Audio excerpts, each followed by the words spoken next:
Drake, aqui é a morte. Caso não tenha percebido, eu estou furioso com você. Além de não devolver o meu manto, você falou dos meus agentes em um tom de brincadeira. O trabalho aqui é trevas e horror para todo lado. É melhor você e a Nina levarem muito a sério os horrores do meu trabalho, ou tomarem atitudes drásticas. Era só o que me faltava. A morte ainda mais furiosa com a gente. Mas o que o trabalho da morte pode ter de tanto horror, terror e trevas? Não é só ficar coletando as almas e fazer a passagem? Bom, Caronte é um RPG que você joga com uma espécie de agentes da morte. E quando se ama a representação da morte, pode parecer que não há desafios que ameacem a sua existência. Mas o enfrentamento do medo do desconhecido em forma de horror psicológico é o cerne deste jogo. Assim temos um mundo repleto de desafios e perigos que vão do mundano ao sobrenatural. Além, é claro, de outros ceifeiros que podem se tornar desafetos dos seus personagens durante o jogo. Porque, ora, Jesus não se dá bem nem em vida, imagina na morte. Mas são muitos os inimigos. Dos mundanos, mas sempre terríveis obstáculos como as agências governamentais, a igrejas e cultos. Até inimigos sobrenaturais, como necromantes, fantasmas, bruxas e feiticeiros. Ah, também tem o corpo seco, a pisadeira e a procissão das almas. E vampiros. Vampiros? Não, peraí, Draco, no que você tá me metendo? Então hoje vamos falar dos desafios e perigos que passa um agente da morte em Caronte, a Crônica dos Penitentes.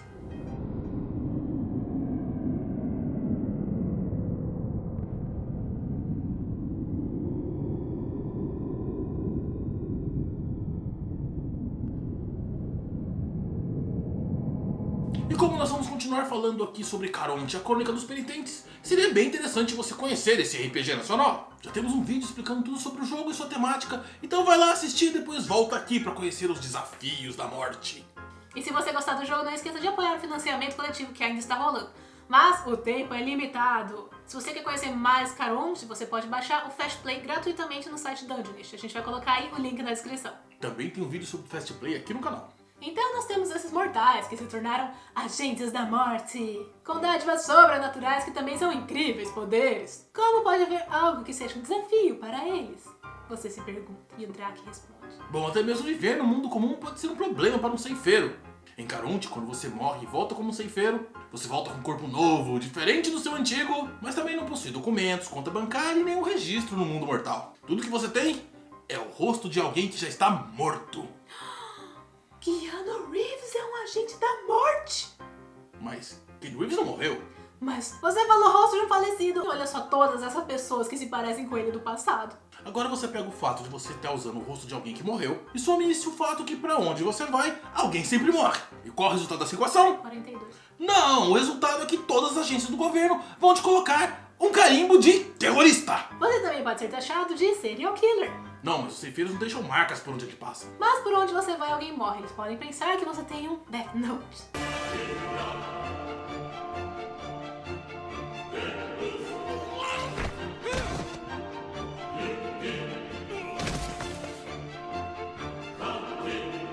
Pois bem, são muitas formas erradas que você pode entrar no radar dessas organizações. Somando a isso ao fato de que estamos em um mundo com câmeras pra todo lado, celulares pra todo lado e todo mundo é paranoico e fica filmando o tempo todo. Isso faz governos e agências de inteligência uma enorme pedra no sapato dos ceifeiros. É, assim como algumas religiões e cultos também são um grande problema. Muitos têm essa ideia de uma igreja desejosa pela vida eterna. Tem cultos manipulando seus seguidores para que eles participem de rituais obscuros em busca de compreender a pós-morte. Temas que podem levar esses seguidores em rota direta de colisão com os ceifeiros. Muitos desses cultos, através de rituais obscuros, conseguem identificar um ceifeiro. Talvez até obrigá-los a trabalhar a seu favor. Tem cultos à morte que não respeitam a própria morte. Que desgraça.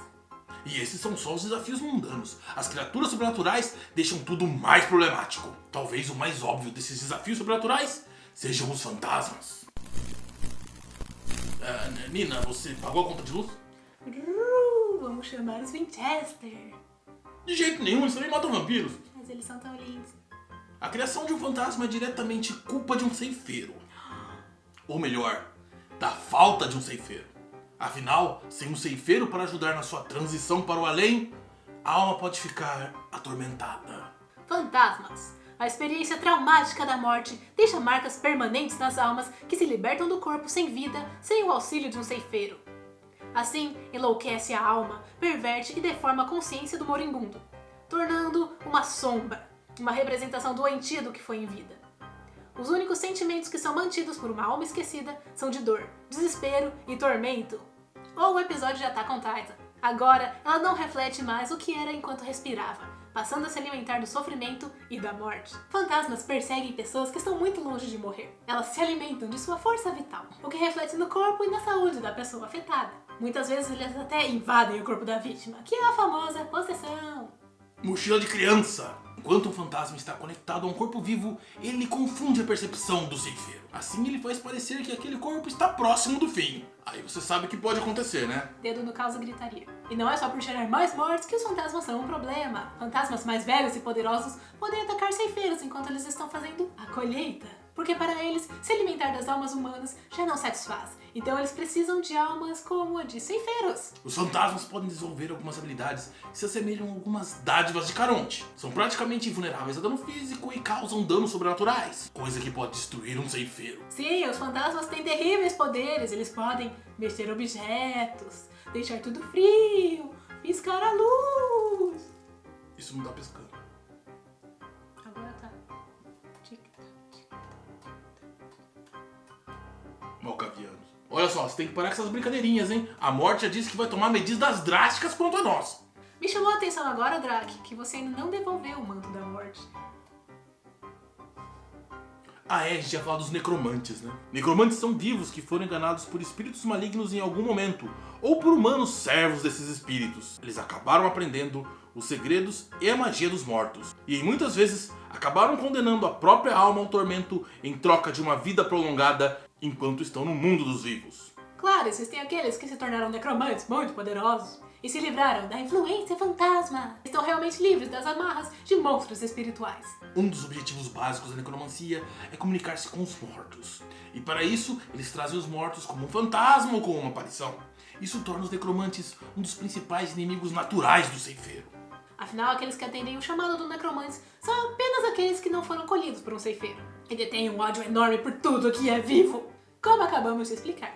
Assim, a necromancia é um hábito extremamente perigoso para os vivos e ao mesmo tempo pode ser fatal para os ceifeiros, pois os necromantes possuem meios que podem afetar os penitentes, meios que podem ir de inabilitá-los ou destruí-los. O conhecimento dos necromantes é dividido em caminhos específicos de estudo, e esses caminhos são vinculados, de maneira poética, ao mito judaico-cristão dos 4 cavaleiros do Apocalipse.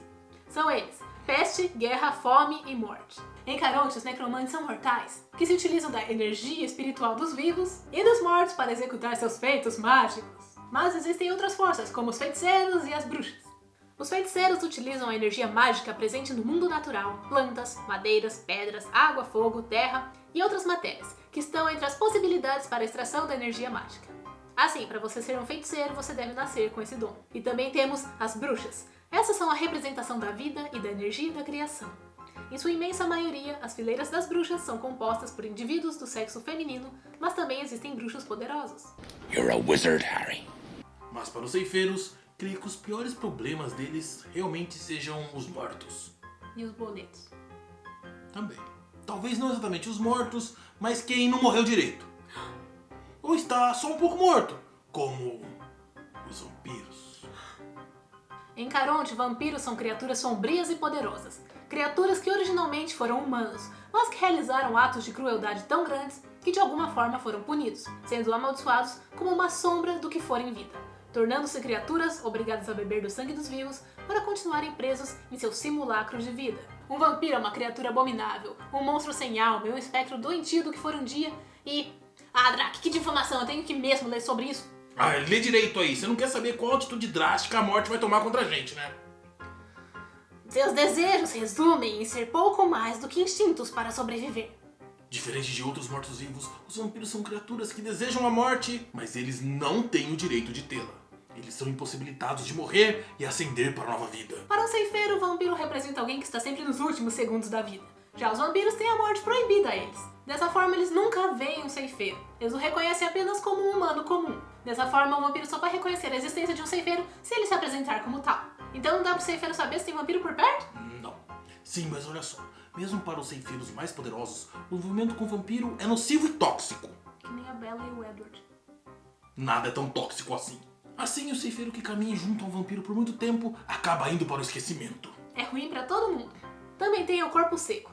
Durante o dia, essas criaturas são apenas cadáveres ressecados. Porém, quando a noite cai, essas tristes criaturas despertam de sua morte, procurando incessantemente o que devorar até o raiar do próximo dia. Essas criaturas estão realmente mortas, mas a alma que está presa ao corpo agora é controlada por um espírito capaz de matar e devorar. A pisadeira é uma criatura que outrora foi uma mulher que morreu de fome, e seu desejo por comida faz com que esta busque os vivos para se alimentar noite após noite. E o ataque ocorre após o jantar. Quando o infeliz for dormir de barriga cheia, saindo de seu esconderijo, ela entra no quarto e pisa no peito da pessoa, deixando-a em estado de paralisia. Sabe quando você acorda e não consegue se mexer? Exatamente. Com isso, ela devora os medos da vítima. Existem alguns casos que, além de devorar o medo de suas vítimas, ela devora também suas entranhas, enquanto a vítima tenta, sem sucesso, se mover ou gritar. Procissão das almas.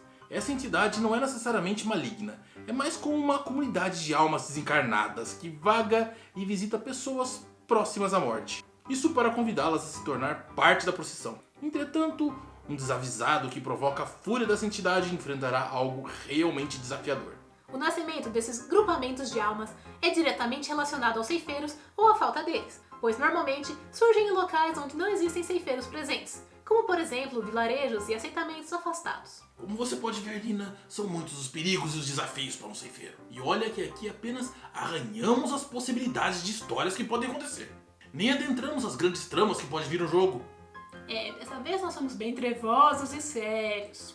Ah, não sei não, Nina. Estou recebendo um áudio aqui. Eu acho que... é da morte. Você quer ouvir? Claro. Não acredito. Apesar dos meus avisos, vocês fizeram outro vídeo cheio de piadas e comentários irônicos. Pois agora vocês vão sofrer a minha ira. Hora de tomar uma atitude drástica. O que será que ela vai fazer? O que ela vai fazer?